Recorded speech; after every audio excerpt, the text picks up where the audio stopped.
இந்தியாவிலிருந்து தற்போது விசிட் விசாவில் துபாய் வரும் பயணிகளுக்கான முக்கிய அறிவிப்பு ஒன்று சமீபத்தில் வெளியாகியுள்ளது.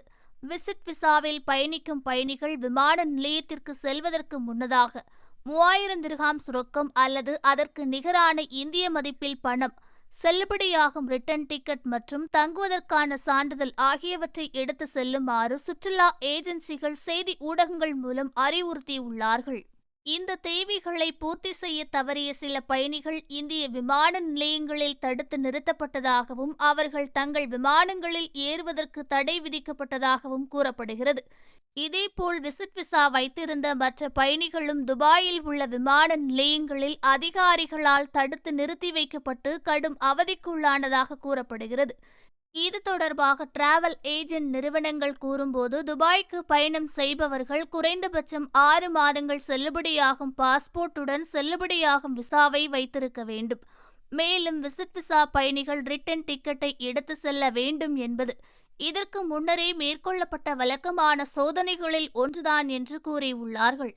இருப்பினும் தற்போது வந்துள்ள தகவலின்படி விசிட் விசாவில் வரும் பயணிகள் துபாயில் தங்கள் நாட்களை செலவிடுவதற்கு நிதி ஆதாரமாக போதுமான பணத்தை எடுத்து செல்கிறார்களா என்பதையும், அமீரகத்தில் அவர்கள் தங்குவதற்கு சரியான முகவரி ஆதாரம் உள்ளதா என்பதையும் உறுதிப்படுத்த சோதனைகள் செய்யப்படுவதாக டிராவல் ஏஜென்ட் நிறுவனர்கள் கூறியுள்ளார்கள். அதே நேரத்தில் இருப்பிடத்திற்கான ஆதாரம் உறவினர்கள் அல்லது நண்பர்களின் வீடாகவோ அல்லது ஹோட்டல் முன்பதிவாகவோ இருக்கலாம் என்பதையும் பயண முகவர்கள் தெளிவுபடுத்தியுள்ளார்கள். இந்த விதி நீண்ட காலமாக நடைமுறையில் உள்ளதாகவும் தற்போது பயணிகளின் நலன் கருதி அதிகாரிகள் கண்காணிப்பை தீவிரப்படுத்த உள்ளதாக பயண முகவர்கள் கூறியுள்ளார்கள். இது குறித்து மற்றொரு பயண முகவர் கூறும்போது, விசா காலம் முடிவடைந்த பிறகும் நீண்ட காலம் சட்டவிரோதமாக தங்கியதாக பல வழக்குகள் உள்ளதாகவும், அதிகாரிகள் இந்த நடவடிக்கை அமீரகத்தின் சுற்றுலாத்துறையை பாதிக்கும் என்றும் கூறியுள்ளார்கள். இதனால் விமானத்தில் பயணிக்க முடியாமல் விமான நிலையத்தில் ஏராளமான பயணிகள் வேதனையுடன் புலம்பி வருவதாகவும் பாதிக்கப்பட்ட பயணிகள் கூறியுள்ளார்கள்.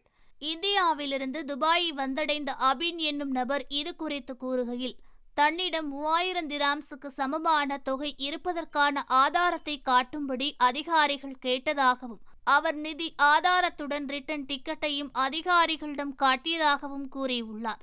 இருப்பினும் அதிகாரிகள் அவர்களது தங்கும் இடத்திற்கான ஆதாரத்தை வழங்குமாறும் அவரிடம் கேட்டதாகவும் அவர் கூறியுள்ளார். ஆனால் அவர் துபாயில் தனது ஒரு உறவினருடன் ஒரு அறையில் தங்கியிருப்பதாகவும், அவர் பெயரில் தங்குமிடம் இல்லை என்பதையும் அபின் தெரிவித்துள்ளார். இருப்பினும் அவரிடம் தங்கும் இடத்திற்கான ஆதாரம் இல்லாததால் அதிகாரிகள் அவரை 4 நாட்கள் விமான நிலையத்தின் காத்திருப்பு இடத்தில் வைத்து தடுத்து வைத்ததாகவும், பின்னர் வேறு வழியின்றி சொந்த ஊருக்கு திருப்பி அனுப்பியதாகவும் அபின் கூறியுள்ளார். ஓகே ஃப்ரெண்ட்ஸ், இதுபோன்ற நியூஸ்களை உடனுக்குடன் தெரிந்து கொள்ள எங்கள் ரேஸ் தமிழ் சேனலை லைக் பண்ணுங்க, ஷேர் பண்ணுங்க, கமெண்ட் பண்ணுங்க, மறக்காம சப்ஸ்கிரைப் பண்ணுங்க.